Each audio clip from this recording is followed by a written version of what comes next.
శక్తి కార్యము తలంచి తలంచి ఉల్లము పొంగెనయ్యా.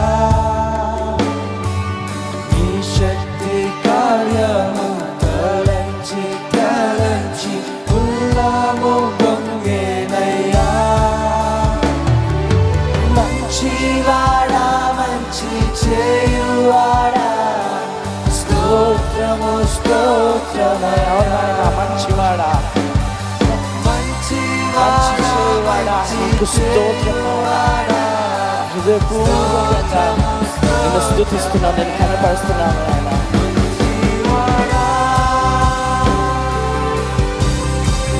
మహోన్నతుడా